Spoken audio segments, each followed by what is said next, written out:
Nobody taught you how to disappear. You just learned it slowly. Maybe it was the meeting where you said something and the room moved on, and 60 seconds later, someone else said nearly the same thing and everyone nodded. Maybe it was the group chat where your message got one reaction while someone else's got 12. Maybe it wasn't even that dramatic. Maybe it was just 1,000 small moments where you felt yourself become slightly less visible, and you adjusted, quietly, automatically, without anyone asking you to. You started talking faster, so you wouldn't take up too much time. You started qualifying everything. This is probably a stupid question, but I might be wrong about this. Not because you believed you were wrong, but because pre-apologizing felt safer than being dismissed without warning. You got very good at reading rooms, at shrinking to fit the available space, at making sure your presence never cost anyone anything. You told yourself it was humility. It wasn't. It was armor, and it was exhausting. I know because I wore it for years. I was the person who prepared more than anyone in the room and still got talked over, who had the right answer and watched someone else receive credit for it, who walked into every conversation already apologizing, not with words, but with my posture, my pace, my hesitation, before I'd said a single thing. And here's what made it worse. I was studying psychology. I understood the research on social perception, on nonverbal communication, on how humans read each other. I could explain, in academic language, exactly what was happening to me, and I still couldn't stop it, because the problem wasn't in my head. It was deeper than that. It was in my nervous system, in a pattern so old and so automatic that understanding it wasn't enough to change it. What changed it was something different. Today I'm going to walk you through 5 psychological shifts, not tips, not performance tricks, not a checklist of behaviors to fake until you feel them. These are rooted in real behavioral science, and they work not because they help you seem like someone else, but because they help you stop hiding the person you already are. Stay with me through all 5, because the last one isn't a technique. It's the thing underneath all the other things. And without it, the first 4 are just costumes. Before you say a single word, your body has already given a full speech. In the first 200 milliseconds of encountering you, faster than conscious thought, faster than a blink, the human brain has already begun forming an impression. Not from your credentials, not from your words, from the shape your body makes in space. This isn't superficial vanity. It's evolutionary biology. For hundreds of thousands of years, humans survived by reading each other instantly. Threat or safety, ally or danger, someone worth following or someone already fleeing. That assessment happened through the body, through posture, through breath, through the quality of presence, long before language existed to do the job. And that assessment system still runs. In every room, in every interaction, constantly. Here's the part that stopped me cold when I first encountered the research. The contracted body, shoulders curved forward, chest caved slightly in, chin angled down, arms pulled close, is the universal physical expression of shame. Not shyness. Shame. The body that believes, somewhere below conscious thought, that it doesn't fully deserve the space it's standing in. And when other nervous systems read that shape, they respond accordingly. Not consciously, not cruelly, but automatically, the way you automatically relax in a calm room and automatically tense when something feels wrong. They give you less space, because your body already told them you wanted less. So the first shift is this: stop performing smallness.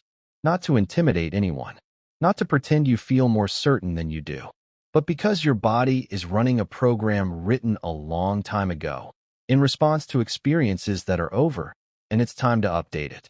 Spine long, chest open, shoulders back and down, not rigid, just released. Weight even, feet planted. The message this sends, before a single word leaves your mouth: I am not bracing. I am not apologizing for being here. I am here. That one signal rewrites everything that follows. Think about the last time you were truly nervous in a social situation. Not slightly uncomfortable, genuinely nervous. A job interview. A room full of people who seemed more confident than you felt. A conversation with someone whose respect you desperately wanted. Remember what your body did. Your speech accelerated.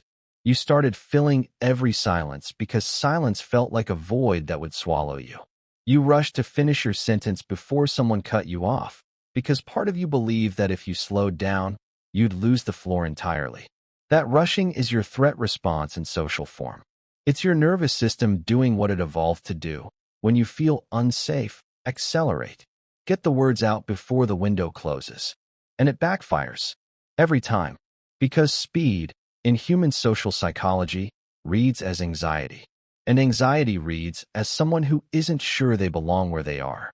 The people we instinctively respect, the ones who seem to carry authority without performing it, almost universally share one quality. They are unhurried. They speak with pauses that don't apologize for themselves. They move without scrambling. They let silence sit without flinching. And here's what the neuroscience actually tells us. When you slow down, your own brain changes. Cortisol drops. Your prefrontal cortex, the part responsible for clear thinking, emotional regulation, real intelligence, comes back online. You become more capable when you stop performing urgency, not less. Everyone in the room can feel that shift. The calm person doesn't just seem more confident. Their regulated nervous system becomes an anchor for everyone around them. People gravitate toward it the way cold hands gravitate toward warmth. Slow your speech by 15%. Let a breath pass before you respond. Set things down deliberately. Walk like you trust the ground beneath your feet. Not to perform confidence. To stop performing panic. When was the last time someone really looked at you? Not at their phone while nodding. Not past your shoulder at whoever just walked in. Not at you while already composing their response. Actually at you. Present. Unhurried. As if your words were the only thing happening in the world right now. If you're like most people, it was rare. Maybe jarring. Because genuine eye contact, the kind that says I see you, fully, has become so uncommon that when it happens, it feels almost physical. Like something lands. Most advice about eye contact focuses entirely on projection. Hold someone's gaze to show confidence. Don't look away because it signals weakness. Project dominance. That advice misses the deeper psychology entirely. The primary power of real eye contact isn't what it broadcasts. It's what it gives. When you hold someone's gaze with real presence, not as a performance, but as genuine attention, their brain releases oxytocin. They feel seen. They feel safe. Something in them relaxes that was bracing without knowing it. People will trust you, remember you, and turn toward you. Not because you projected confidence, but because you made them feel like the most important person in the room while they were speaking. In a world where almost no one offers that anymore, it is extraordinary. It is unforgettable. The practice is simple. 3 to 4 seconds of real eye contact, then a natural, relaxed glance away, then back. Not a stare. A rhythm. The rhythm of two people who actually feel safe with each other. Start with low-stakes moments. The barista. An old friend. Notice what changes, not just in how they respond, but in how present you feel. How human the interaction becomes. Eye contact practice this way isn't about seeming confident. It's about actually showing up. And there is a profound difference between those two things. The most respected people I know, the ones others turn to in moments of real difficulty, are almost never the loudest people in the room. They're not the ones with the fastest answers. Not the most impressive credentials. Not the ones who dominate the conversation. They're the ones who make you feel, when you're talking to them, that your words are landing somewhere real. That you don't need to perform or justify or explain yourself twice. That you can just speak and be understood. That capacity for deep, unhurried listening is one of the rarest things one human being can offer another. And almost nobody does it. What most people do instead is this. They listen at the surface while running a parallel process underneath. Evaluating. Comparing your experience to theirs. Rehearsing their response. Waiting, essentially, for you to finish so they can begin. You can feel when someone is doing this. There's a hollowness to it. Like you're talking to someone's performance of attention rather than to their actual presence. Real listening requires something that feels vulnerable the first time. Setting down your own agenda. Your need to be impressive. Your need to relate everything back to yourself. Your need to have the answer. And instead, just tracking. Following the emotion underneath the content. Responding to what someone actually meant rather than what they literally said. When someone says they're exhausted by a difficult relationship, most people say, "I know exactly what you mean. The same thing happened to me with." The deep listener says, "It sounds like it's not the conflict itself that's wearing you down. It's the feeling that you're the only one trying." Is that close? That single response does more for trust and respect than an hour of advice. Because people don't need to be fixed. They need to feel that someone finally understood them. And when you become that person, when people walk away from conversations with you feeling genuinely heard, they will turn toward you in every room you share. They will speak about you with a warmth they can't quite explain. Not because you were impressive, because you were present. This is the one most people skip. It's also the one that changes everything. We live in a culture that is terrified of silence. Not uncomfortable, terrified. We fill every pause with noise. We apologize for pausing. We have collectively decided that the person who speaks most is the person who matters most. And so we talk. Constantly. Anxiously. Preemptively.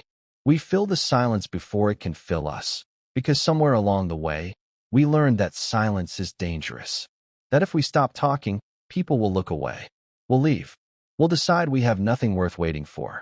That belief is one of the most quietly devastating things that can happen to a person's sense of self. Because the moment you start using words as a defense against being overlooked, your words stop carrying weight. People can feel the need underneath them. And the more you talk to be heard, the less you're actually heard. Silence does something different. In a room full of noise and competing voices, the person who is genuinely comfortable with silence creates a gravitational field. Not because they're withholding, not because they're playing a power game, but because their comfort with silence communicates something that lands below conscious thought. I don't need this moment to validate me. I'm okay in the quiet. I trust that when I speak, it will be worth the wait. I want to tell you about a moment I witnessed that I've never forgotten. A team meeting had collapsed into chaos. A project had failed. Everyone was talking simultaneously, blaming, defending, spiraling. The tension was almost physical. And in the middle of all of it, one woman sat quietly. Not withdrawn, not checked out, fully present, just not adding to the noise. For 10 full minutes, she said nothing. And then, in a moment when the energy briefly dropped, she spoke. Quietly, almost gently. "We're all trying to solve the wrong problem." The room went still immediately. Not because of the words. Because of the quality of presence behind them. Because she had sat in the fire for 10 minutes without losing herself. And everyone in that room felt it. That kind of silence isn't a strategy. It's the outward expression of someone who has enough inner stability that they don't need the external world to constantly confirm them. Who can sit in discomfort without running from it. Who trust that they will still exist, still matter, even when they're not filling the room with proof of it. That's not something you perform. It's something you grow into. And the growing starts with what comes next. Here is something the self-improvement world almost never says. You cannot technique your way out of a wound. The 5 shifts are real. The psychology behind them is solid. Practice them and things will change. But if the reason you've been making yourself small, the reason you've been rushing, flinching, pre-apologizing, filling every silence, is because somewhere along the way you received a message that your presence was a burden, then better posture will help. Slowing down will help. Deeper eye contact will help. But they won't reach the place where the original message lives. That place is older. It was written before you had language to question it. Maybe it was a parent who noticed you most when you were achieving, and least when you simply existed. Maybe it was years of being the overlooked one in rooms that were supposed to be safe, until your nervous system quietly concluded, "This is what I am." Someone who earns presence. Someone who waits for permission to take up space. That conclusion was never true. It was a story built from pain, by a younger version of you who was doing the only thing available to them, survive. But survival strategies don't update automatically. They keep running long after the thread is gone. They keep running until someone, until you, looks at them directly, acknowledges where they came from, and makes the conscious choice to write something different. That's what healing actually is. Not the disappearance of the old story, but the slow, patient building of a new one, chosen deliberately, returned to again and again every time the old one tries to run the show. I want to speak directly to the part of you that has been running on that old story. The part that rehearses conversations before walking into rooms. That replays interactions afterward, searching for the moment you said too much or not enough. That has become so skilled at managing other people's comfort that it has almost completely lost track of its own. The part that is tired. Genuinely, quietly, deeply tired of working this hard just to feel like it belongs somewhere. You were never invisible. You were told, directly or through silence, loudly or through years of being passed over, that your natural self needed adjustment. And you believed it. Because you were young. Because the people who told you were the people you needed most. Because children don't get to reject the stories their world writes about them. But you're not that child anymore. The respect you've been looking for doesn't live in the room you're trying to enter. It doesn't live in someone else's eyes. It isn't earned through performance or accumulated through achievement. It begins in a quiet moment, maybe a moment like this one, when something in you decides that the version of you that already exists is enough to show up fully. Not perfectly, not impressively, fully. When you stop making yourself smaller, it won't feel like triumph. Not at first. It will feel exposed, like standing in a room without armor, hoping nothing comes at you. That feeling is real. It's also what freedom feels like before your nervous system learns to tell the difference. You were never too much. You were never not enough. You were always exactly the kind of person worth a room's full attention. The only reason rooms didn't always respond that way is because you walked in already convinced they wouldn't. That changes now. Not because you've learned 5 techniques, but because something in this video, in this moment, recognized itself in you. The part that already knew all of this. The part that has been waiting, quietly, patiently, not to be fixed, just to finally stop hiding. You didn't lose yourself. You just forgot, for a while, that you were allowed to be here. Now you remember. And that's enough to begin.